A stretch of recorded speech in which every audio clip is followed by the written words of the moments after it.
دوست عزیز، امید که جور ساعت سر حال باشین. به چینل ما خوش آمدین. امروز طرز تهیه کیک ساده را نظر به درخواست یک خواهر عزیز ما بر شما تهیه میکنم. امید که مورد پسندش از اونا و شما هم قرار بگیره. بعد اینجا آرد ترمیده سفید گرفتیم، 2 گلاس آرد ترمیده، 4 دانه تخم، 1 پاکت وانیل شکری، 1 گلاس بوره میده شده، تقریبا 1 گلاس شیر، ببینیم که دیگه چقدر ضرورت میشه، کمی نمک، 2 قاشق غذاخوری کارنفلاور، نیم گلاس روغن مایع، 1/4 قاشق چایخوری بیکینگ سودا و 1 قاشق چایخوری هم بیکینگ پودر. دوستان من زردی و سفیدی رو جدا کردم، 4 تا سفیدی دیگه است و 4 تا زردی دیگه کاسه دیگه. حالی رو میکس میکنیم. کم سفیدی میکس شد، بسیار کم نمک داشت می‌ذاریم. نمک به خاطر که بافت سفیدی رو بسیار خوب باز میکنه و خوب کف میکنه. و از می 1 گلاس بوره میده شده که داریم، تقریبا نصف شده سفیدی ما علاوه میکنیم. ما بر 5 دقیقه سفیدی را لط زدیم و باید بکسه باید هست که چطور کنیم نبکسه سفیدی، یعنی که تا به اندازه باید دیگه ما بکس کنیم. حالا بیم سر زردی، 1 پاکت وانیل رو به زردی اضافه میکنیم. بوره را نصف بوره که 1 گلاس بوره میده شده بود نصف شده سفیدی انداختیم، باقی شده زردی مندازیم. و دیگه ای که بوره در کیک باید همیشه کوبیدگی باشه، به خاطر اینکه اگه بوره ناکوبیده باشه باز زیر کیک تنشین میشه، باعث خرابی کیک میشه. این هم مکس میکنیم تا وقتی که به شکل کریمی شود، مثل کریمات شود. زردی و تخم با بوره نمقدر بس است، شکل کشدار کریمی شده.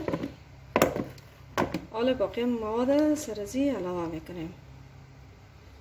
نیم گلاس روغن مایع این را علاوه میکنیم.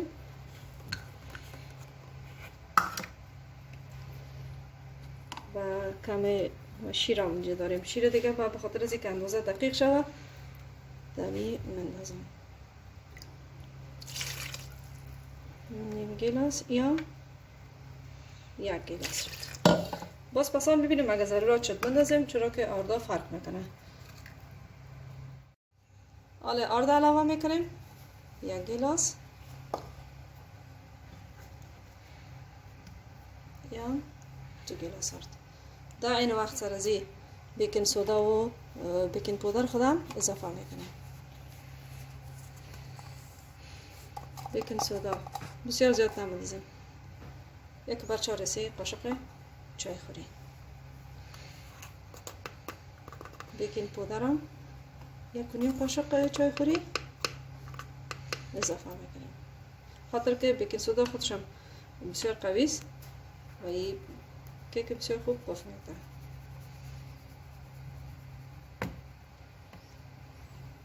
نشایسته هم داریم در اینجا، 2 قاشق غذاخوری نشایسته را علاوه میکنیم. نشایسته به خاطر می‌ذاریم که بافت کیک ما را تقریبا نرم و سبک میکنه. آرد با تمام موادش بالای زیمانات علاوه کردیم. یا با مکسر دستی آهسته آهسته مخلوط میکنیم تا که شیر و زردی تخم، روغن، بیکینگ پودر، آرد و چیز خوب مخلوط شود و اینمی سیرک که بین آرد است همی خوب از بین بره، یعنی صاف شود خمیر ما.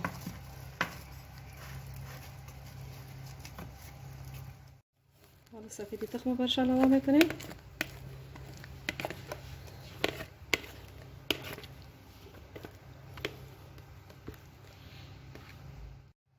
حالا زردی و سفیدی رو بسیار بازتگی با هم دیگه مخلوط میکنیم تا که خوب مخلوط شون. و باز قالب ما رو کاغذ روغنی بندازیم، این داداش به درجه 160 به مدت 30 دقیقه بمانیم که تا آهسته آهسته پخته شود. دوستا قالب کیک ما با این روغن چرب کردیم، داریش کاغذ روغنی انداختیم. حالا مواد بالای زی علاوه میکنم. این دیگه آماده است که طرف داش بره بخوریم.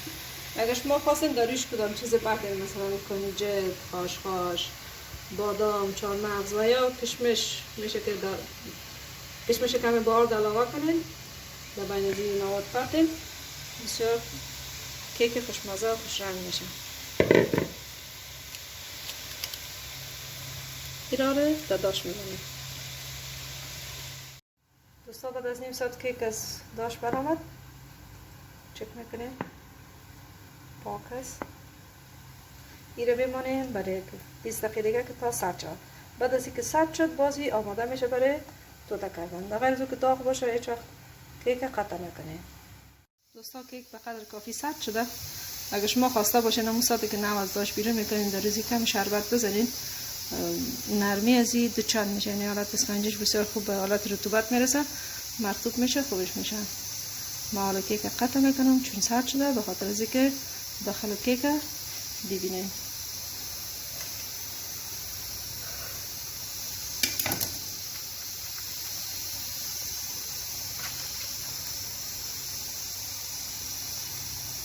خوب حالت اسفنجی رو داره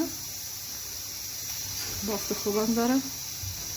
این بود دوستا تازه تایی کیک. امید که مورد پسندتان قرار بگیره و به می شکل به می ریسیپی که ما تیار کردیم شما هم تیار بکنین انشالله که خوبش میاد. تشکر از اینکه بیننده چینل ما هستین.